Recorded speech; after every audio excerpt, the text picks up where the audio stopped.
자, 계속해서 윤석열 전 대통령 수사 상황도 짚어보죠. 자, 윤석열 전 대통령이 이제 자연인 상태에서 형사 재판을 받게 됐는데 자, 예정대로 다음 주부터 첫 공판이 진행이 되죠.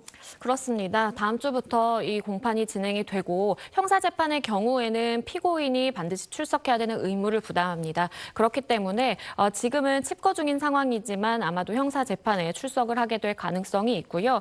형사재판의 경우에는 이 내란 전담재판부다라고 칭해질 정도로 네. 관련 당사자들이 함께 재판을 받고 있는 상황이기 때문에 일단은 병합이 될 가능성도 있고요. 그리고 이제는 자연인 신분이 됐기 때문에 추가적인 이 죄명이 더 검토가 돼서 추가 기소가 될 가능성도 열려 있습니다. 네, 내란 혐의 말고도 이것저것 다른 혐의들로 조사를 받게 될 확률이 굉장히 높죠. 맞습니다. 그러니까 순직 해병 수사 외압 의혹부터 경호원을 동원해서 영장 집행을 방해했다는 의혹부터 그리고 또 불법 대선 캠프 운영 그리고 명태균 의혹이라고 불거지는 이 공천 개입 의혹까지 다방면에 대한 수사가 진행될 가능성이 있기 때문에 앞으로 장기간 동안 법원에 출석하는 그런 모습이 좀 포착될 가능성이 있어 보입니다. 네, 저 공수처가 비상계엄 수사를 마무리하는 대로 최혜병 손짓 사건과 관련해서 윤 전 대통령의 외압 의혹을 다시 조사하겠다 이런 입장을 밝혔군요.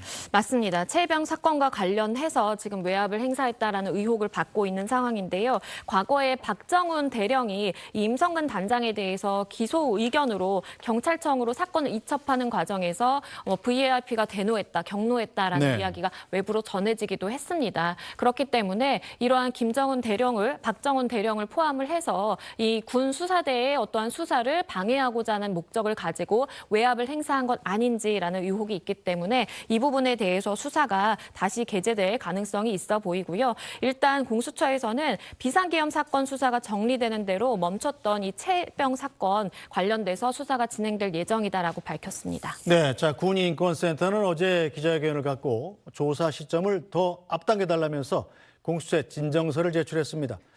윤석열 전 대통령이 증거를 인멸할 수 있다면서 신속한 구속 수사를 촉구했습니다. 대통령실, 대통령 관저에 대한 압수수색도 즉각 실시해야 한다. 윤석열은 이미 12월 3일 이래 경호처를 통해 내란 범죄 증거를 파기해온 의혹을 받고 있다.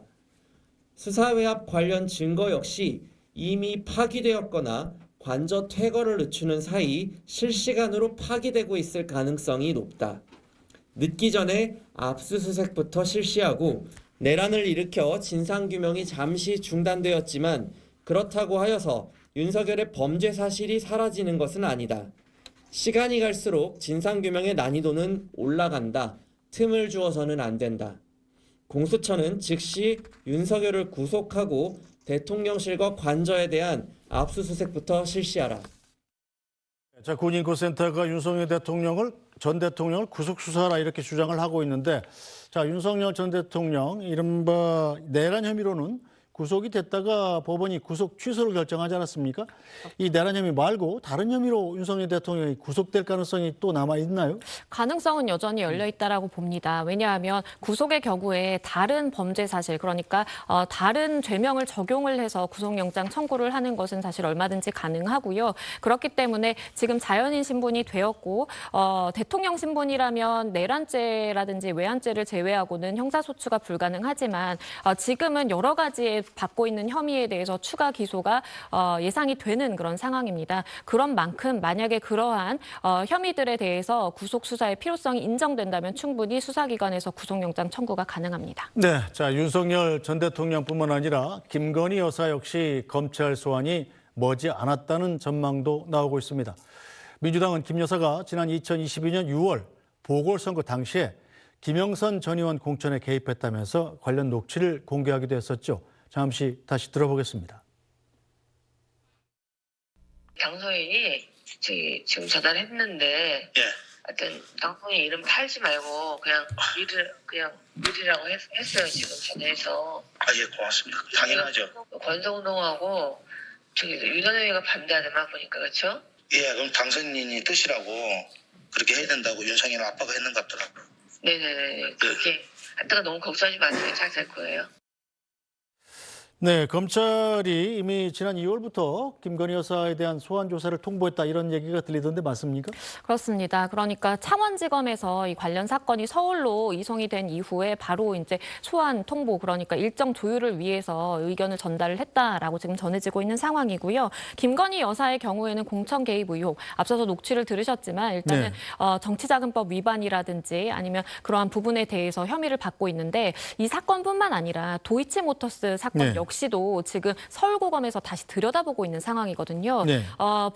불기소를 하는 것으로 가닥이 잡혔지만 이 부분에 대해서 다 항고가 이루어져 있는 상황이기 때문에 김건희 여사 역시도 여러 가지 다방면의 수사를 받게 될 가능성이 있습니다. 자, 명태균 게이트가 불거진 지 벌써 7개월이나 지났는데, 자, 헌법재판소가 대통령의 파면 선고를 한 걸 계기로 검찰이 이 윤석열 전 대통령 부부에 대한 수사를 다시 본격적으로 파헤칠 가능성이 얼마나 된다고 보십니까?